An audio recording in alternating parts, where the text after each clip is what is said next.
What is up, everybody? Welcome back to another video. In today's video, we are here with something a little bit different. Today, we are going to be discussing interim head coach Darrell Bevell. What have we seen through 5 games with Darrell Bevell? The case for and the case against him being the next Lions head coach. So let's get it started. I got to shout out DoseOfDion, man, because it was actually the first time I went live on YouTube. And, guys don't know DoseOfDion. He put out a lot of good content for the Detroit Lions. Welcome, everybody, to another video. Glad you guys are here. And today, we are back with another head coach candidate type of video. And I plan to continue doing these videos on certain candidates. You guys have to let me know. Also, I have a video coming out on a lot of candidates very, very soon. It's kind of long, but okay, it took a long time to do that, so if y'all can check it out. But today we're talking about Darrell Bevell specifically. I just want to take a look at Darrell Bevell specifically. He's planning to give him an interview for the head coaching position tomorrow. I do want to make this clear before we get it started for anybody out there that's going to be, chatting some wild stuff in the comment section. I want to make it clear, I do not believe Darrell Bevell will be brought back as the Detroit Lions head coach. I do not believe he'll be on the staff next season for the Detroit Lions. However, I think he will get a job somewhere. I wish him the best of luck. Maybe he will get the Lions job. It would shock me. I don't predict it. I don't think it will happen. But today I thought, why not? Let's discuss what we saw through 5 games. What were the good? What was the bad? What can we take away from this? Okay, what case does he have for being the next Lions head coach? And what case goes against him through the 5 games that we saw him as the interim head coach? And yes, we'll also discuss the time as a coordinator for the Detroit Lions because that is important too. All right, this guy deserves to be talked about just like any other candidate out there. Plus, he had 5 games where he was with the Detroit Lions as their head coach. So we might as well talk about him, especially if the interview is going to be tomorrow. So let's get right into it. Okay, we're going to start with the case for, the reasons for Darrell Bevell, and then we'll take a look at the reasons against Darrell Bevell, him being the next head coach for the Detroit Lions. Yes, head coach. That's the position we're talking about. Okay, we're not talking about coordinator. We're not talking about GM. We're talking about head coach. So the case for him, the first point for him is that the Lions beat the Chicago Bears in his first game as the Lions interim head coach. The Lions were really struggling against divisional opponents. Beating divisional opponents with Matt Patricia was just something that we really couldn't find a way to do. We had Green Bay's number that one year, but for the most part, we just could not find a way to beat divisional opponents, including the Chicago Bears. So to go on the road, and look, we were about this close to being Chicago at home, and I think we probably should have, the drop pass, but just because of the injuries, I feel like that really killed us. But either way, we still won on the road in Soldier Field against the Chicago Bears team that is right now in the playoffs. His first game came a win on the road versus a playoff team. Now, are they the best playoff team? No, I think they'll get bounced first round. They're 8-8. But it still is a win over a divisional opponent that we really haven't had much success with. And it seemed like kind of all hope was lost at one point in the game. After the Stafford interception about midfield, it seemed like, oh, here we go again. This game's over. But the difference is that the Lions stepped up on both sides of the football. The defense got the offensive ball back. The offense went down and scored. The defense then got a stop on 3rd down. But more than that, they also got a strip sack. The Lions took over close to the end zone, and Adrian Peterson ran it in, and we won. And then the defense came down and made another huge stop. So the Lions kicked it off with a win for Darrell Bevell, and it was a great way to get started. Put the Lions at 5-7. Unfortunately, they did not win a game after that, and they finished the season at 5-11. Continuing down, the next thing.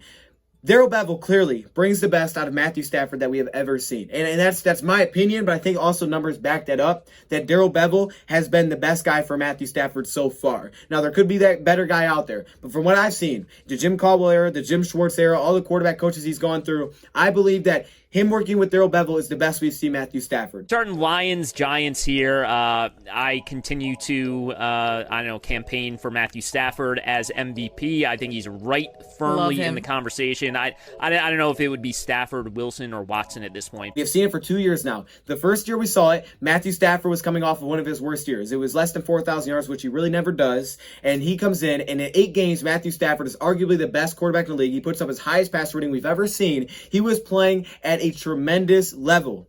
He goes down with the injury, the Lions lose out. But clearly, Matthew Stafford was playing at a level that I've never seen before with Darrell Bevell in his first year as offense coordinator. And the crazy thing with all of that is the Lions were only averaging 3.3 yards per carry when Stafford was healthy last season.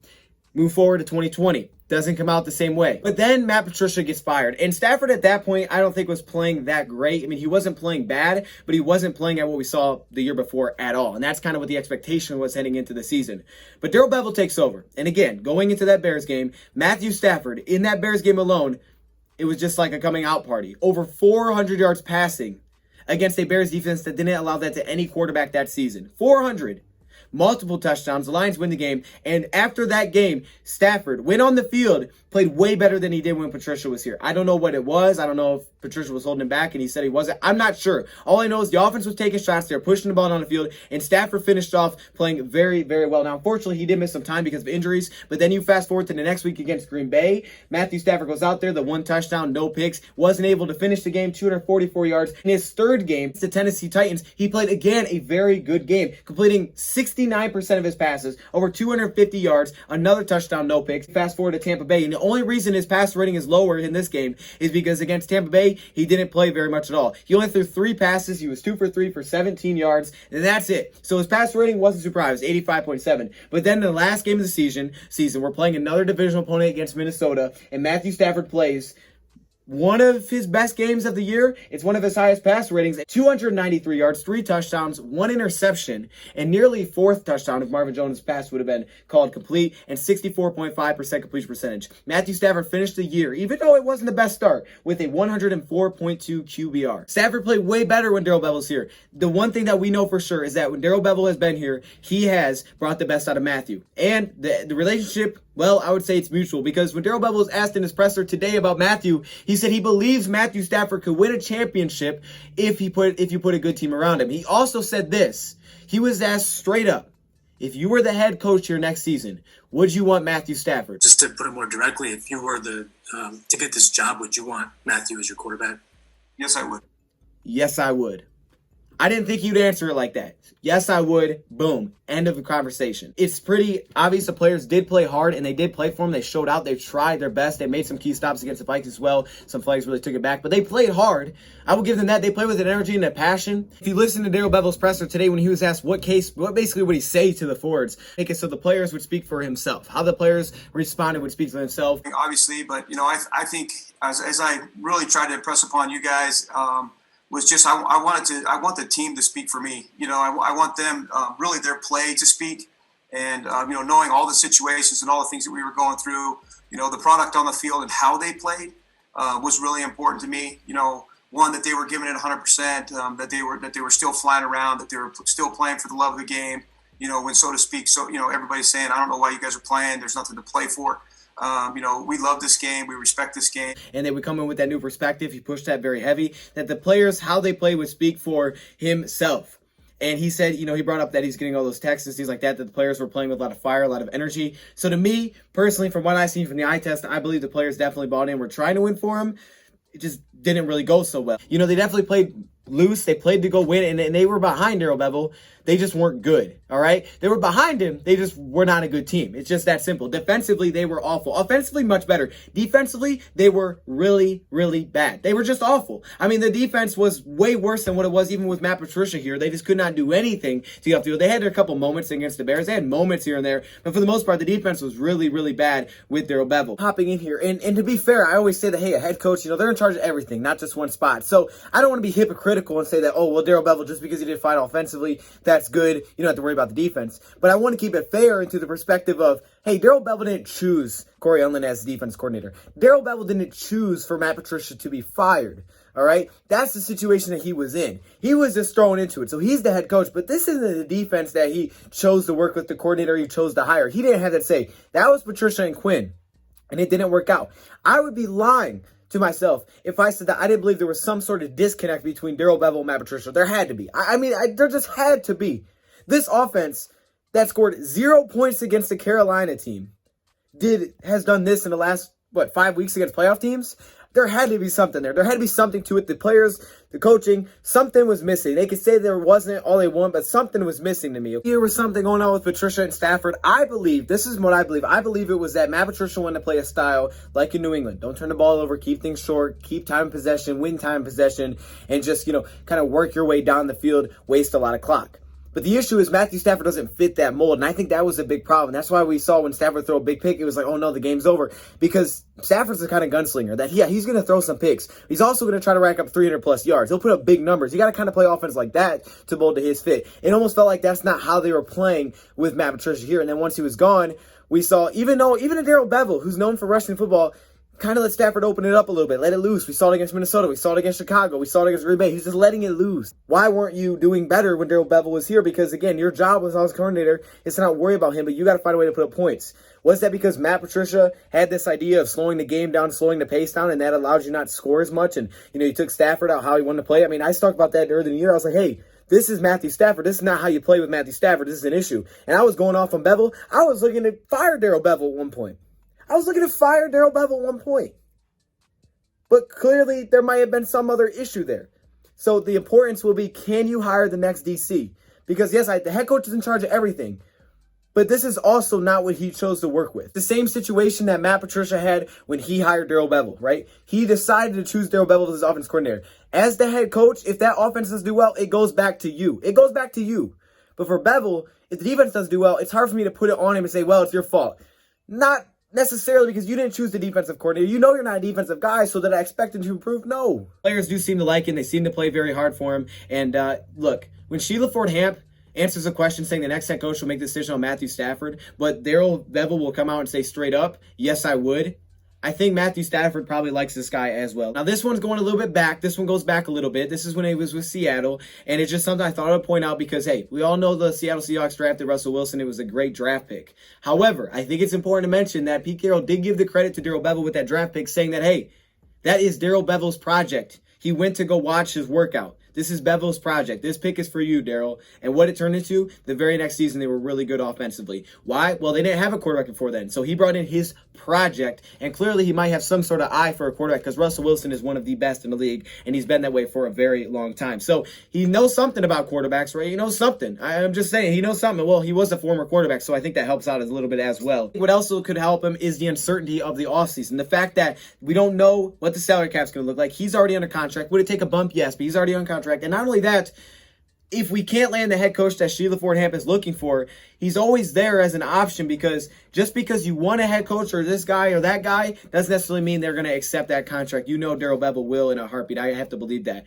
Now, the case against him. What's going against him? First off, the Lions went 1-4. Now, granted, versus mainly playoff teams, 1-4 in their last 5 games with Darrell Bevell. Now, one of those games, I won't go too much on him because, well, hey, look, Matthew Stafford played only threw 3 passes in that game because he couldn't finish the game. I think that tells you how important he was to us.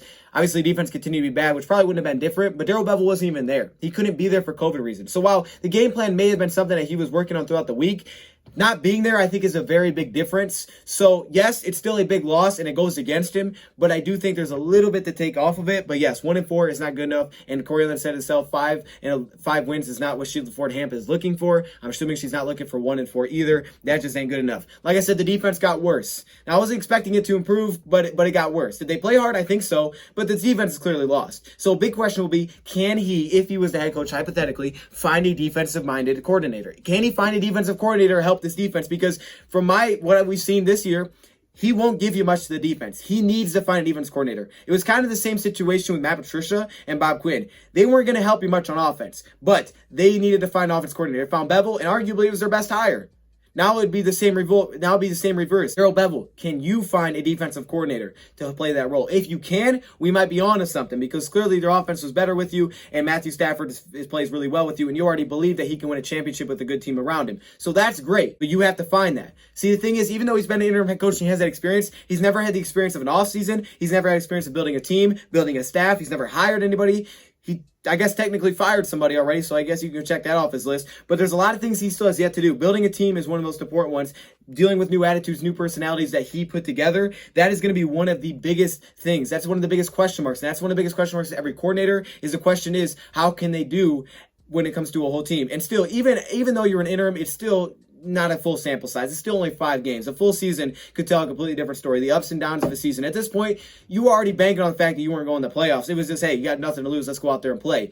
A full season, starting from week 1 with the pressure on to be successful, you're in a different spot. There wasn't much pressure to go be great. Now the pressure, if you was week 1, is, hey, now you got to go win some games. This situation was, hey, we got nothing to lose. If we lose, we lose. That's what we're expecting. But if you're the head coach day 1, all of a sudden the clock's ticking. You need to start winning. You need to start winning fast, especially in Detroit. He was brought in by Bob Quinn and Matt Patricia, which maybe goes against him in terms of Sheila Ford maybe just looking to kind of scrap everything they brought in and just move on from all that. If that is the case, Bob Quinn will be, Darrell Bevell will be part of that group. Also, I think Sheila Ford Ham, my opinion, like I said at the beginning, I believe she'll want to go hire her own head coach, her own GM, being as that if she is the first time owner of this team, she is now the owner of the Detroit Lions. I think she's going to want to have that opportunity to go out there and decide who to hire. So I do believe that she will move on from Darrell Bevell for a lot of that reason as well. So I think, with all the things they're doing, all the interviews, I think she wants to go pick her own head coach and GM and see how it works. She wants her first shot at it. And I can't blame her for that. I can't blame her for wanting a shot at it, wanting to go elsewhere with it. Now, what can you expect from Bevell if he was here in the future? One thing, you got to believe he's going to build through the offensive line. He's going to try to keep building this running attack. He was the guy that brought in Adrian Peterson. He's all about rushing the football first. Okay, now we saw more passing with Darrell Bevell, I believe, but he still is about rushing the ball. And I got to believe he would focus on trying to make that run game happen, to take pressure off of Matthew Stafford. He did it everywhere else he's been. After his first year, second year being offensive coordinator, they became one of the top rushing teams in the league. Everywhere he's gone, he tries to make them a rushing team and take a lot of pressure off the quarterback. They tried it this year, didn't work. You got to believe if he was the head coach, that would be his main focus of the team. And I think that definitely helps out the defense well, and I think it's still something the Lions clearly need because they can't do it aside from DeAndre Swift. Swift has proven he can do it. Now they need someone with him. And also, I think it's also important to mention that the history of interim head coaches for the Detroit Lions isn't that bad. And it goes back a long time, but it also goes back to the last guy to win a playoff game, and that is Wayne Fontes. So the case for and against Darrell Bevell's shot of getting a job with the Detroit Lions would be one, you hire a GM like a John Schneider. He comes here and he's familiar with Darrell Bevell. He's like, yeah, I kind of like that guy. I'll keep him. Or you hire a head coach first that says, you know what? I like this guy. Maybe they have ties, maybe they don't, but hey, I like your vision. I like your outlook on this team. Don't fire him yet. Because the Lions, if they hire their head coach first, that head coach could fire the offense coordinator and be like, hey, man, I'm going to get my guy. But maybe he comes in, he's like, you know what? I kind of like you, Darrell. I think we could work together on this. Would you be willing to do that? So that's the way I think it could happen. I just think it's super unlikely. But in this case, at this point in time, I believe that Darrell Bevell will not be here as our head coach. I hope he gets a job elsewhere. I'm rooting for him. I wish him the best of luck. But we'll see. The Lions interview him tomorrow. Let me know your thoughts, comments below. Who should we talk about next? Thank you for watching, and I'm out.